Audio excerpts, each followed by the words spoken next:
প্রতিদিনের মতো আবহাওয়া বুলেটিনে আজকেও আপনাদেরকে জানাই স্বাগতম। আজ 17ই মে 2025 ইংরেজি। কয়েকদিন ধরে চলা তাপদাহের পর স্বস্তির বৃষ্টি ফিরলেও আঘাত হানতে পারে শক্তিশালী ঘূর্ণিঝড়, এমনটাই জানিয়েছে আবহাওয়া অফিস। মে মাসের তৃতীয় সপ্তাহে সাগরে প্রতিকূল পরিস্থিতির তৈরি হতে পারে। ওই সময়ের মধ্যে একটি ঘূর্ণিঝড় সৃষ্টি হতে পারে, এমনটাই জানিয়েছেন আবহাওয়াবিদ মোস্তফা কামাল। ঘূর্ণিঝড় আবহাওয়া নাম দেওয়া হয়েছে ঘূর্ণিঝড় শক্তি, যা 24 থেকে 26 মির মধ্যে আঘাত হানতে পারে বলে জানিয়েছে। আবহাওয়ার পূর্বাভাসে বলা হয়েছে ঘূর্ণিঝড় শক্তি 24 থেকে 26 মির মধ্যে মধ্য স্থলভাগে আঘাত হানতে পারে। সম্ভাব্য আঘাতের এলাকা ভারতের ওড়িশা উপকূল থেকে বাংলাদেশের চট্টগ্রাম উপকূল পর্যন্ত বিস্তৃত হবে। তবে বেশি ঝুঁকির মধ্যে রয়েছে বাংলাদেশের খুলনা বিভাগ এবং ভারতের পশ্চিমবঙ্গের উপকূল।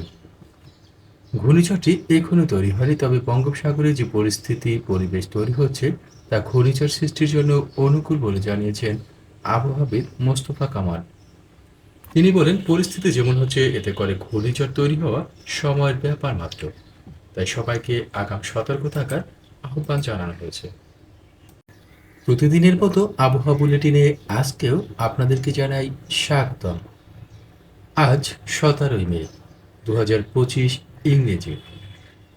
কয়েকদিন ধরে চলা তাপদাহের পর স্বস্তির বৃষ্টি ফিরলেও আঘাত হানতে পারে শক্তিশালী ঘূর্ণিঝড়, এমনটাই জানিয়েছে আবহাওয়া অফিস।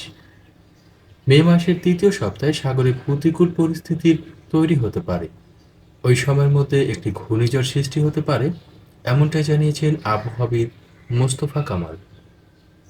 ঘূর্ণিঝড় আবহাওয়া নাম দেওয়া হয়েছে ঘূর্ণিঝড় শক্তি, যা 24 থেকে 26 মির মধ্যে আঘাত হানতে পারে বলে জানিয়েছে।